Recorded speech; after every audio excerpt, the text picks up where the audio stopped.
que quedaba a mí se me cortó inmediatamente. ¿Cómo? Que se cortó cuando dijiste que era menos de un minuto, enseguida Sí, se sí, sí, sí, cortó.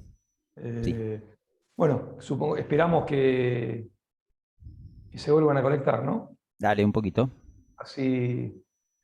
eh, ¿Sabés que se perdieron las preguntas en el chat? Así puedo seguir respondiendo. Le vamos a pedir a Claudio, si hacen esa mano, perdón, que otra vez no las tengo yo a Ahí mano. está, ya las estoy viendo. Mm, Las estoy viendo. dale. Muy bien, y ya borraron la primera. Muy bien. Muy bien. Perfecto, Eh, muy organizado. bueno, algo interesante de lo que decía recién Julio es el tema de que, bueno, cuando estamos tratando de analizar una de las variables, tenemos que tener muy en cuenta lo que ya dijimos en la materia, de tratar de fijar todas las demás. Eso es parte del método científico, justamente. Es decir, para realizar un análisis debemos aislar, digamos, y colocar en contexto. Por eso es tan difícil en la lotería a veces controlar todas las demás variables y ver qué es lo que está pasando y cuál es la que está funcionando, y con cuál otra puede estar interrelacionada y potenciarse, ¿no? Es decir, con este ejemplo por ejemplo, de las espinetas que habías dado y mismo de los fondos, ¿no? Claro. Sí, sí, sí. Sí, bueno, a eso me refería con esto de realmente no tener en claro qué está pasando. O sea, yo normalmente interpreto a ver, algo que pienso de forma recurrente es que toda la información teórica que puedo adquirir, que puedo ir tomando y comprendiendo, me sirve para ver de qué manera hago las pruebas, pero el resultado termina siendo el empírico. O sea, el método que realmente anda es el empírico, en mi caso, ¿no? Eh, Claramente ese método empírico, si no estuviera nutrido de toda la base teórica, sería muchísimo más pobre, porque probaría muchas menos cosas, o con mucho menos criterio. Pero, pero sigue funcionando el criterio empírico como digamos, como patrón frente al teórico. O sea, sigue marcándome el camino más la experiencia que el supuesto conocimiento. Digo supuesto conocimiento porque tampoco sé hasta dónde entiendo con precisión la teoría.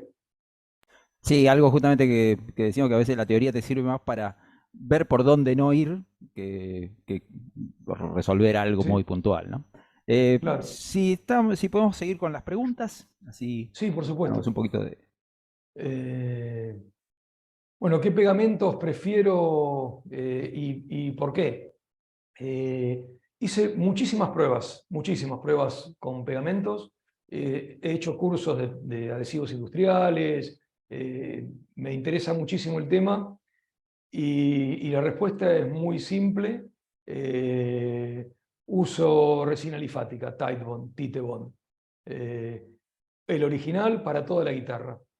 Es lo más práctico que encontré. Uso otros adhesivos, no sé, por ejemplo, uso cola caliente para, para reparaciones o restauraciones con instrumentos que hayan sido construidos con cola caliente. Durante unos años lo usé para encolar los diapasones, con la idea de poder despegarlos con facilidad en el caso de que tuviera que hacerlo. Eh, Nunca necesité hacerlo y no tenía ningún sentido seguir usándola. Eh, Me refiero a mis guitarras, ¿no? Nunca tuve que sacar un diapasón de una guitarra mía, entonces no tenía mucho sentido. Eh, Durante mucho tiempo también usé el Titebond 3 para pegar cenefas, porque pegaba las cuatro cenefas a la vez y me daba mucho tiempo abierto. La Titebond 3 tiene un tiempo abierto de unos 30 minutos aproximadamente.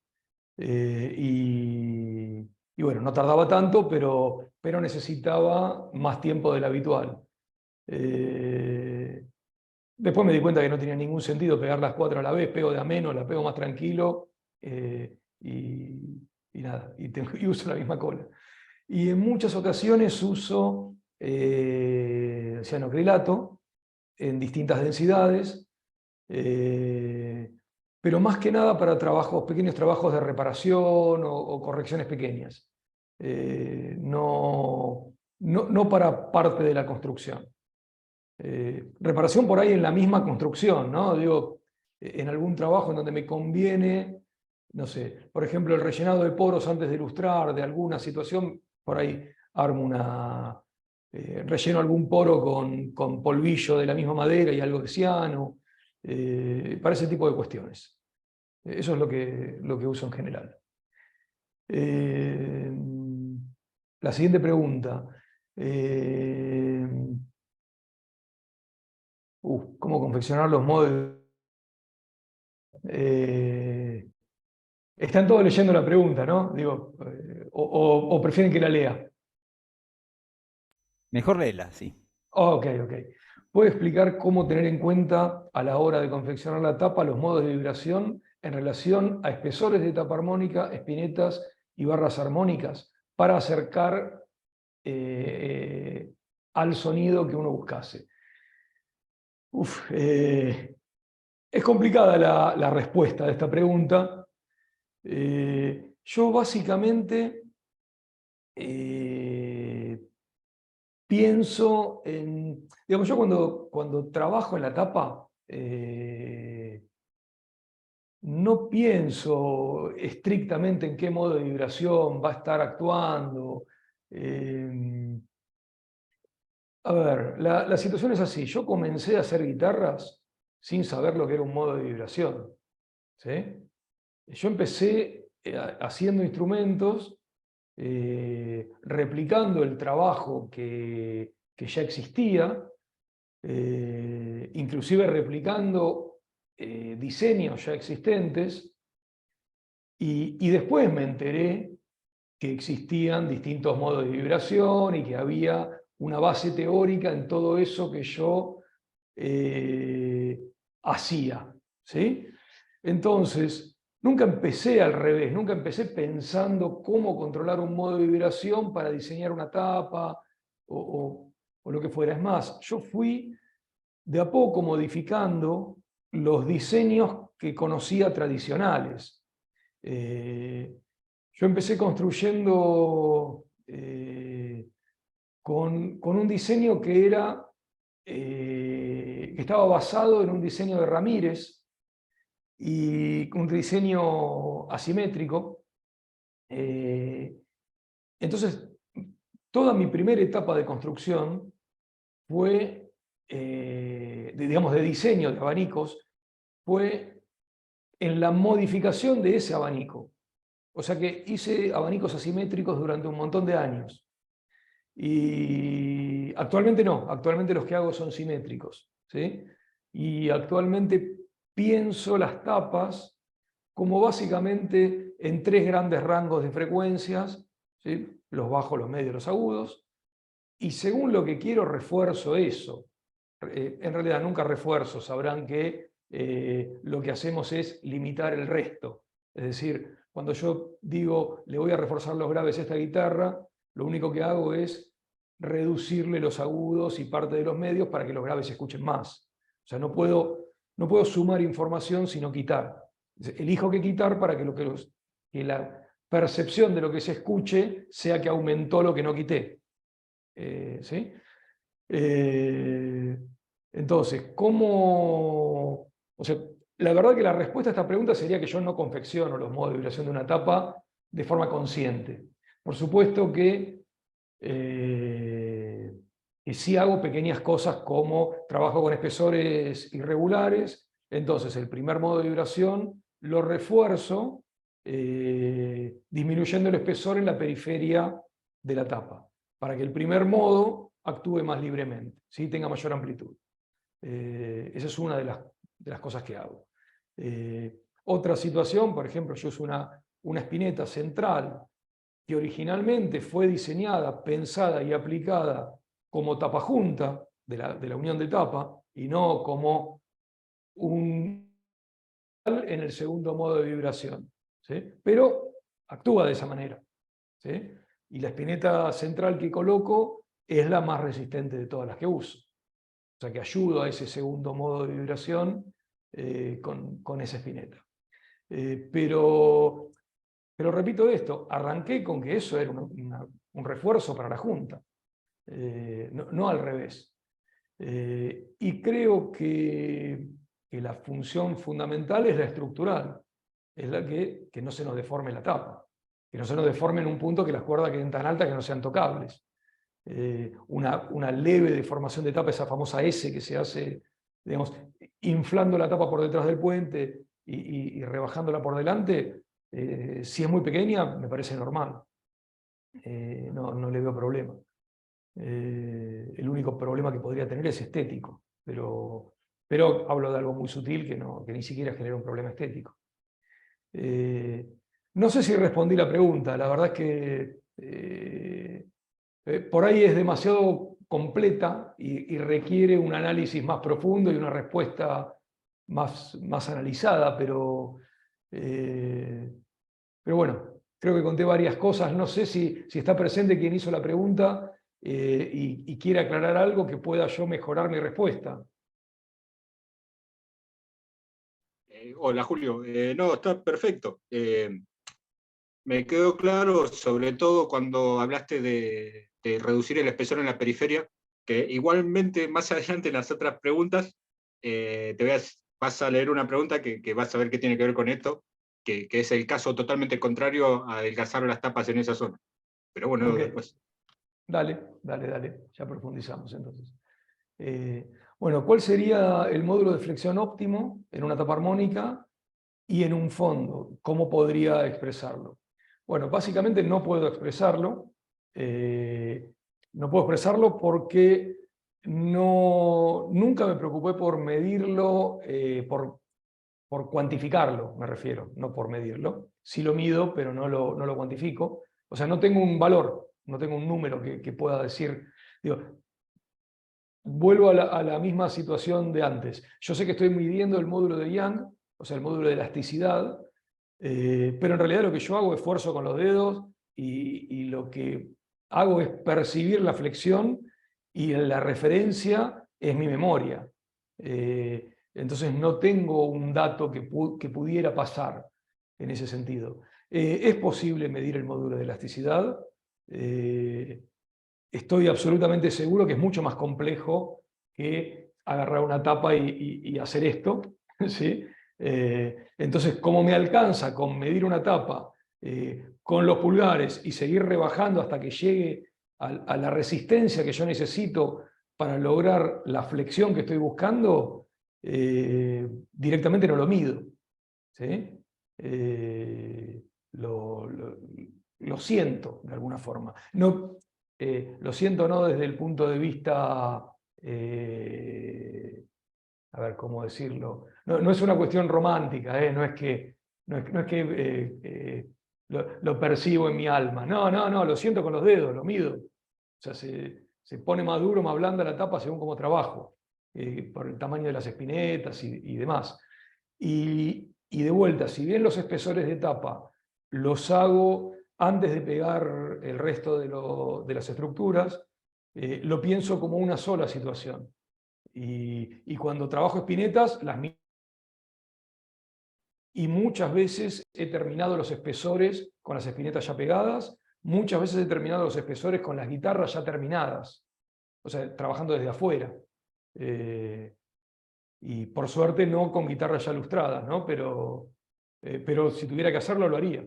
Sí he trabajado en el espesor de espinetas con guitarras mías ya lustradas, que había reforzado de más y me di cuenta que no funcionaban. Trabajé desde adentro metiendo la mano. Dificilísimo, súper incómodo. Por suerte fue hace mucho tiempo y no me volvió a pasar. A ver, quiero ver si la voy a releer porque quiero ver si respondí todo. Bueno, en el fondo creo que lo respondí antes, no le doy importancia al fondo en ese sentido. No, creo que si no se moviera, para mí sería más práctico. Lo pienso así. Bien.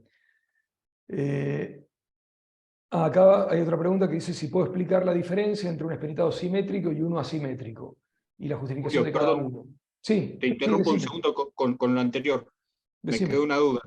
Sí, Cuando uno prueba la flexión de la tapa, ¿no? Por ejemplo, yo no sé, tengo la costumbre de probarla sin espinetas, pero es adecuado probarla también con las espinetas ya puestas. sí, claro, yo por lo menos lo hago así. Yo lo pruebo antes y después. O sea, yo pruebo la tapa primero cuando la compro.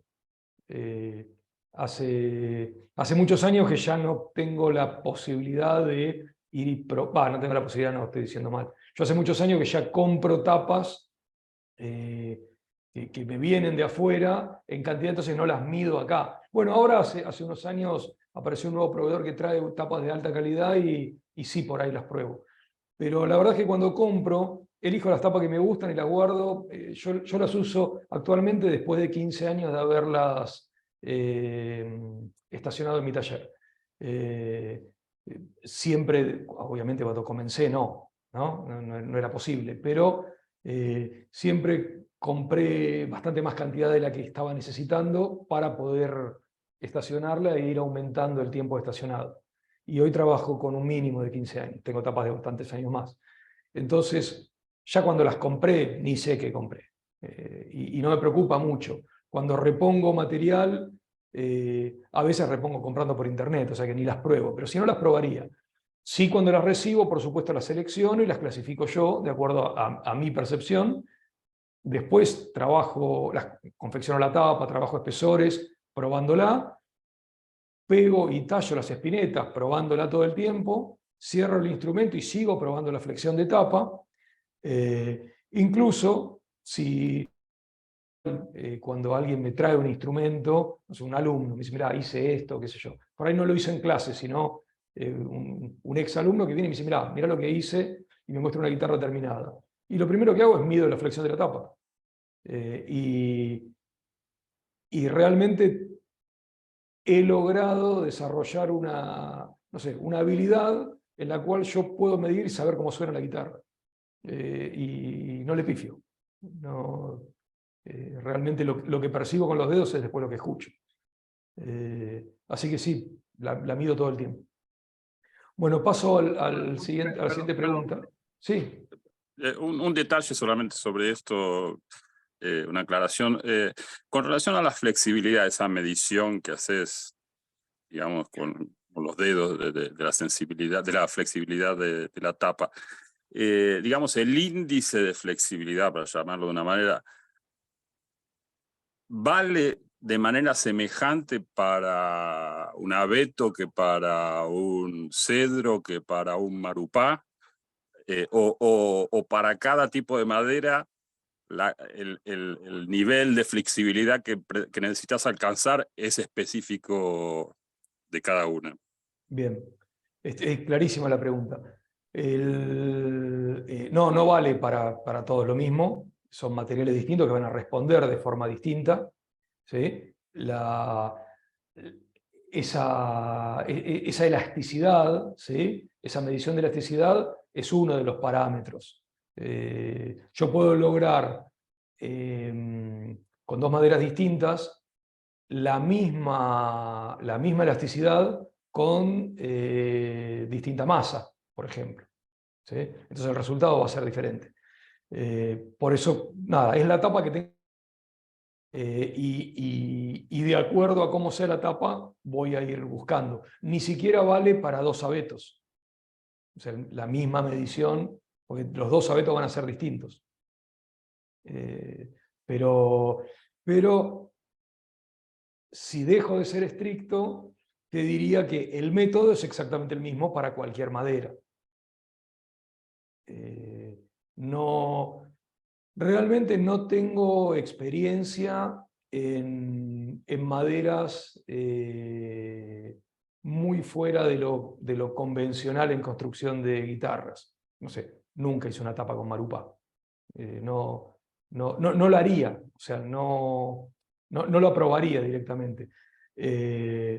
porque por lo que conozco el material, difícilmente logre un mejor resultado que el abeto.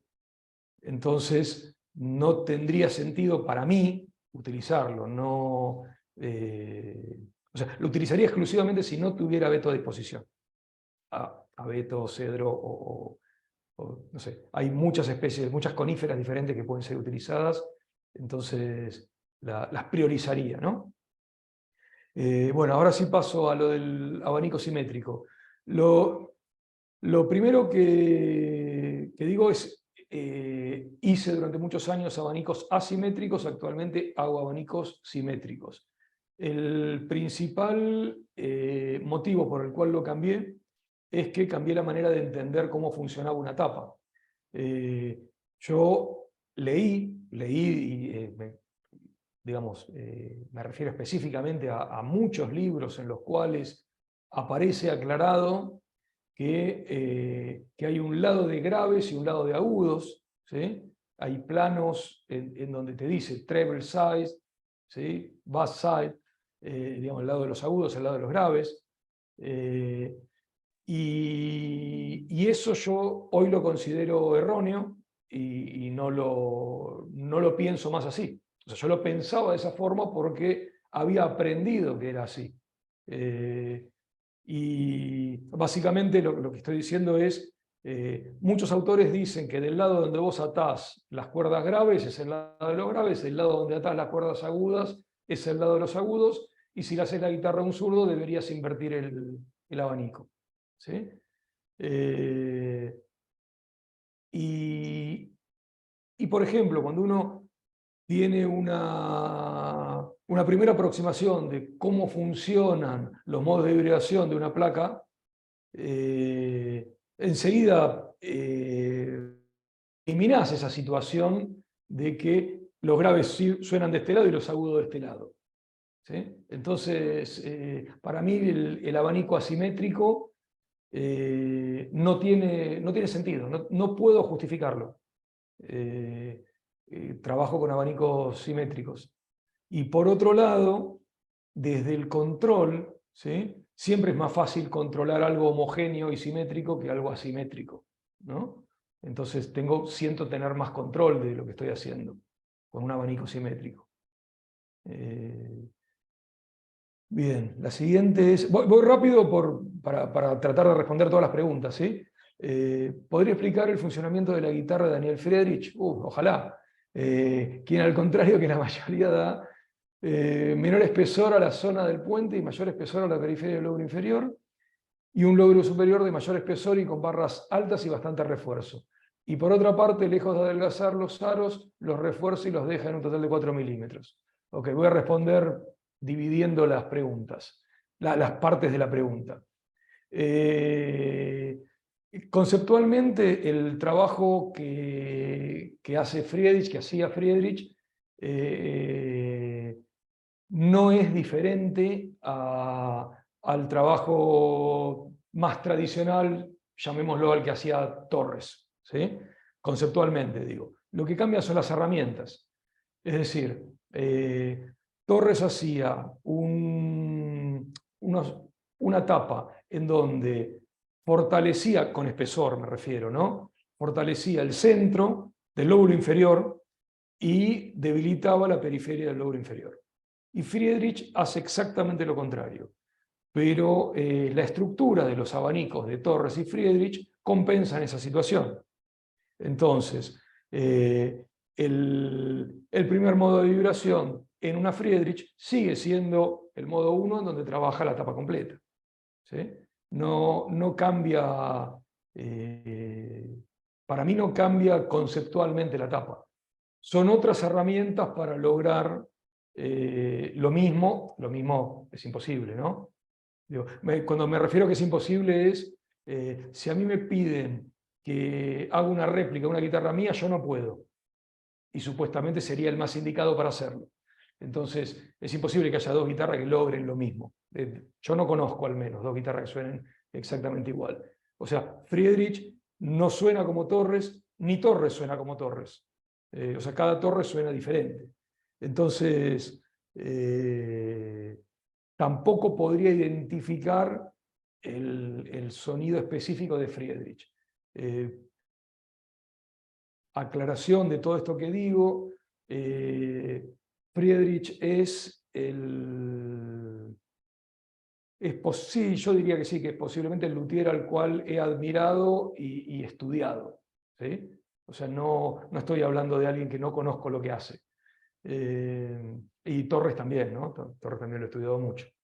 Y he construido guitarras con abanico de Friedrich y abanico de Torres. Bueno, la segunda parte, un lóbulo superior de mayor espesor, bien, y con barras altas. Para mí, el lóbulo superior tampoco tiene una influencia importante, trabaja como el fondo, y cuanto más estructurado mejor. Y pienso que para Torres también, y creo que Friedrich lo que hizo fue aumentar un poco, o sea, sobredimensionar la idea de Torres, pero no modificarla. Creo que simplemente lo estructura más. No sé, y si nos vamos más adelante, Smallmon, por ejemplo, usaba una placa de multilaminado de 12 milímetros en esa parte. Así que imagínense que hizo lo que Friedrich, pero con anabólicos. Le dio con todo. Y después... el tema de los aros. Bueno, creo que coincide con lo que yo decía al principio de usar los aros solamente de forma estructural.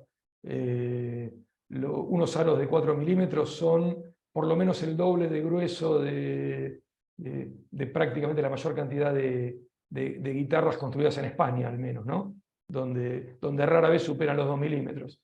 Entonces, tiene un refuerzo muy grande, pero no hay una diferencia sonora que pudiera notarse, por lo menos en mi experiencia. Voy a la siguiente pregunta. Según Romanillo, todas las guitarras que investigó de Antonio de Torres, al golpear la zona del puente sin cuerdas, la guitarra emite un sonido seco, como si fuera una cartulina. Pero escuché a varios constructores decir que es adecuado escuchar alguna reverberación al golpear la tapa. ¿Qué puedo decir acerca de esto? Lo primero que puedo decir es que nunca golpeé una de Torres, con lo cual no sé qué es lo que pasa cuando golpeas una de Torres. Una sola vez en mi vida tuve una de Torres en la mano, una Torres original hablo, ¿no? Y si lo hubiera golpeado no estaría acá dando la charla. Así que no... Lo que sí puedo decir es que sí he golpeado muchísimas veces mis guitarras en la etapa de construcción y sí siento una reverberancia y la busco. En realidad lo que busco no es la reverberancia, sino busco que el sonido que se genera al golpear la tapa tenga un buen sustain, o sea, tenga una buena duración en el tiempo. Y tenga cierto volumen, ¿sí? O sea, cierta amplitud de movimiento. En esa situación, cuando uno golpea, es casi inevitable meter la oreja cerca de la boca de la guitarra. Hablo de la guitarra cerrada. Entonces yo escucharía una reverberación inclusive si no la golpeara, ¿no? Digo, más de una vez se han puesto un caracol, ¿no? Para escuchar el sonido del mar, como nos decían de chiquitos. Supongo que no creo que me lo hayan dicho solo a mí, pero digamos, esa reverberación posiblemente venga simplemente de la caja, sin necesidad de golpear. Al golpearlo, obviamente, amplificás esa situación. Pero yo lo que pienso es, para responder de forma práctica y no literal la pregunta. Si yo construyo una guitarra y la estoy construyendo, golpeo la tapa y escucho determinado sonido, no importa si es reverberante, potente, agudo, grave, escucho un sonido y lo puedo identificar. Termino la guitarra, la armo, la lustro, le pongo cuerdas y funciona como quiero, en la próxima guitarra voy a intentar que tenga el mismo sonido. Esa es la práctica. Eso es lo que sirve para mí. más que el dato de qué escuché.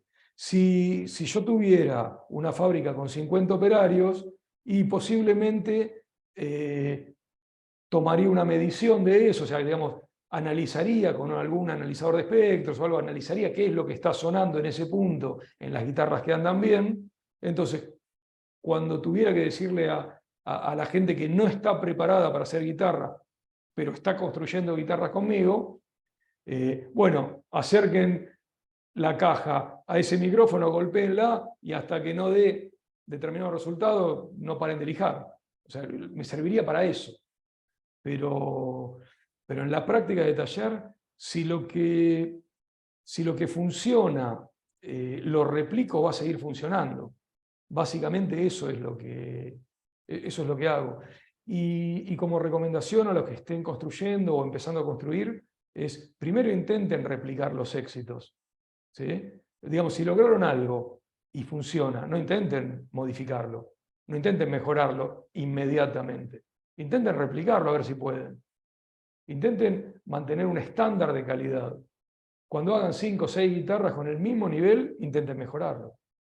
Ese es mi método, por lo menos. Yo los diseños de las guitarras los modifico aproximadamente cada periodo de entre 3 y 5 años.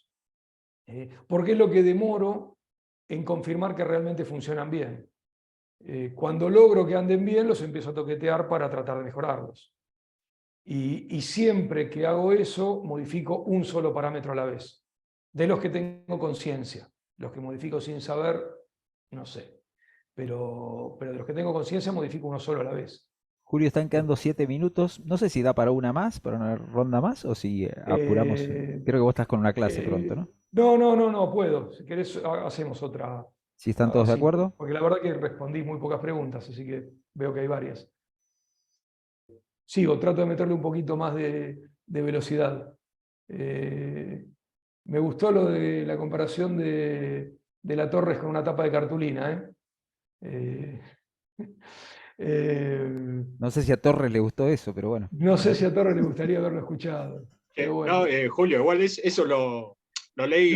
Sé que no. Sé que seguro no conocerás. El que escribió Romanillo sobre Torres.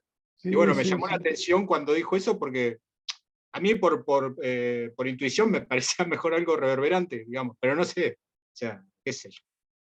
Igual ahora entendí lo que dijiste, me parece adecuado. Okay. No, igual lo decía en chiste esto de la cartulina. A ver, sigo. ¿Cómo afecta la sonoridad y propagación del sonido desplazar la boca de una guitarra clásica del lugar convencional? Bien. ¿Según a dónde? En mi opinión, afecta 0 o 100%. No sé, por ejemplo, si yo la saco del lugar y la pongo en el lugar del puente y no tengo dónde atar el puente, 100%. Si la corro y la meto en un aro, nada que yo pueda escuchar. ¿Sí? Si la desplazo en la tapa 2 centímetros para un lado, para el otro, para arriba, nada. Mientras no toque el lóbulo inferior, creo que no modifica en nada que podamos percibir. ¿Sí? Por supuesto, sí, podemos medirlo, podemos sacar un montón de conclusiones teóricas. En la práctica, yo he llegado a perforar guitarras con agujerearle la tapa con agujereadora, ampliando la boca de forma bestial, y era práctico. O sea, se me rompía la guitarra antes de escuchar diferencias. Hablo de una guitarra berreta con cuerdas puestas, afinada, ¿sí? Que tenga una boca y suene de determinada manera. Y agarrar una mecha de 10 y hacer un agujero. A ver qué pasa. Nada. Otro agujero. Nada. Ya no tenía ni dónde hacer agujero y seguía sin pasar nada. Así que en mi experiencia no hay mucho cambio. Sí, por supuesto, si, no sé, si elimino completamente la boca, sí que hay cambios, claro, y se escuchan. O si hago una reducción drástica, no sé, digo, más de un 50%. O una ampliación de un 200%, seguramente. Pero digamos, por ejemplo, si ustedes cambian el diámetro de una boca 2-3 milímetros para arriba o para abajo, no cambia nada. Nada que yo pueda escuchar. Inclusive si ustedes modificaran otro parámetro, por ahí cambia mucho más que ese cambio.